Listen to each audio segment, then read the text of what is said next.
Hello everyone, this is Vinita Bishnoi. Welcome to my channel once again. So today we are going to discuss about the bulk transport और आज जो है वो bulk transport के साथ हम transportation वाला टॉपिक जो है वो फिनिश कर देंगे। इससे पहले हमने osmosis, simple diffusion, active transport and facilitated transport discuss कर लिया है। So let's move on to this topic. It is transport of large quantities of micromolecules and food particles through the membrane. जब भी जो मेम्ब्रेन है वो large quantity में किसी चीज का ट्रांसपोर्टेशन करता है उसको हम बल्क ट्रांसपोर्ट बोलेंगे। बल्क ट्रांसपोर्ट को ये जो मूवमेंट है ये दो तरीके से हो सकता है। एंडोसाइटोसिस, जब सेल कुछ अंदर की तरफ लेता है, and it is exocytosis. Endocytosis मतलब intake and it is excretion बोलिए या outward movement. This endocytosis is of two type. One is called phagocytosis and pinocytosis. Phagocytosis को हम बोल सकते हैं सेल ईटिंग प्रोसेस एंड इसको हम बोलेंगे सेल ड्रिंकिंग। सेल खाता पीता दोनों है, ईटिंग एंड ड्रिंकिंग। फेगोसाइटोसिस में होता क्या है? This is the membrane and membrane के पास इस तरीके से फूड पार्टिकल है। Now this food particle will come into this vesicle shape. ठीक है, सबसे पहले food particle will come to the membrane. Membrane में वेसिकल फॉर्मेशन होगा। वेसिकल फॉर्मेशन के बाद this food will come into the vesicle and vesicle will close the food and then food will come inside the cell. Clear with this?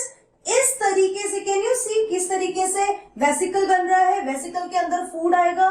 Food जो है वो अंदर की तरफ जो मेम्ब्रेन है वो वेसिकल के अंदर फूड को सेंड करता है। अब यहाँ पे डाइजेशन होगा हाइड्रोलाइटिक एंजाइम्स की वजह से। तो ये जो प्रोसेस है आप ये कहाँ आपने पढ़ा है 10th में? अमीबा के केस में। And same thing happens in case of WBC in our body.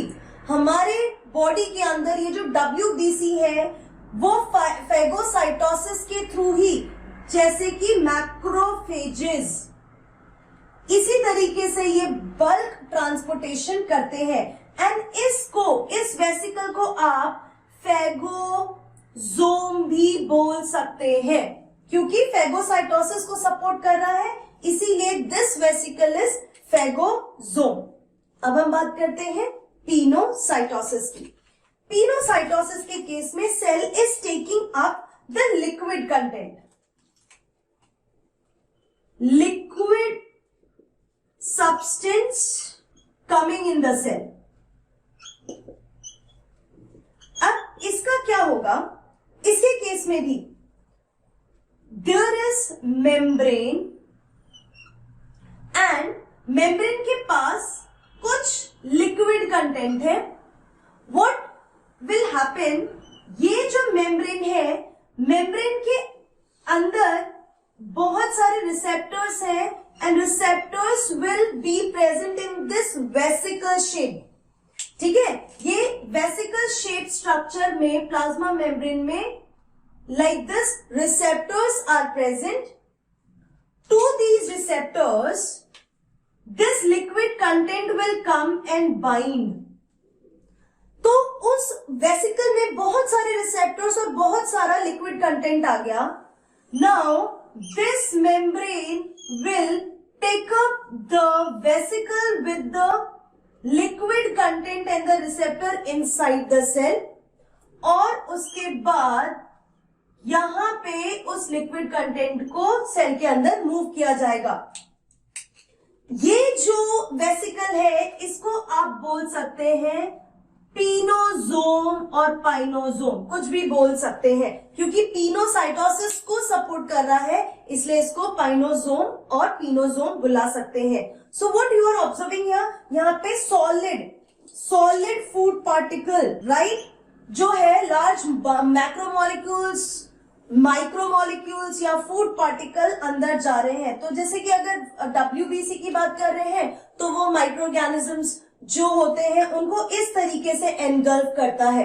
तो ये हो गया membrane will have this vesicle will take up the solid food and this solid food will be pinched inside the cell where the further process will take place. Here in case of pinocytosis or penocytosis, the membranes are having these receptors. They will join to the liquid substance and that receptor with liquid substance will form a vesicle. और vesicle जो है उसी तरीके से membrane के अंदर भेज दिया जाएगा and the further process will takes place and this vesicle is known as pinosome. यहाँ पे जो ट्रांसपोर्टेशन होता है, ये ट्रांसपोर्टेशन होगा suppose in case of insulin जो होता है जब वो हेपेटोसाइट लिवर सेल्स के पास जाता है, तो इस तरीके से लिवर सेल जो है उनको सेल के अंदर इस प्रोसेस से ही लेते हैं. फिर आता है एक्सोसाइटोसिस मतलब removal of content from the cell in bulk amount. तो इसमें भी यही सिंपल चीज होगी, ये रहा मेम्ब्रेन, ये रहा वेसिकल के अंदर कुछ ऐसा है जो सेल के बाहर एक्सक्रीट होना चाहिए. Then what membrane will do, these vesicle will come and they will fuse with the membrane. Then this will fuse and vesicle will be exposed, and then from that exposed vesicle substance will move out of the cell. This is what happens in exocytosis. So ये जो movement है इसको bulk transport कहते हैं. तो ऐसा होता है बल्क ट्रांसपोर्ट दो तरीके से हो सकता है. जब वो अंदर की तरफ आएगा सेल के उसे एंडोसाइटोसिस कहेंगे, और जब वो बाहर की तरफ जाएगा उसको एक्सोसाइटोसिस कहेंगे. एंडोसाइटोसिस में सेल जो है वो लिक्विड लेता है और सॉलिड सब्सटेंसेस को भी लेता है. तो जब सॉलिड सब्सटेंसेस का इंटेक होता है उसको फेगोसाइटोसिस कहते हैं, और जब लिक्विड सब्सटेंसेस का इंटेक होता है उसे हम पीनोसाइटोसिस बोलते हैं. And this is active transport. यहाँ पे एटीपी की जरूरत भी पड़ती है. So this is all about transport. हमने सब कैटेगरी पढ़ ली है.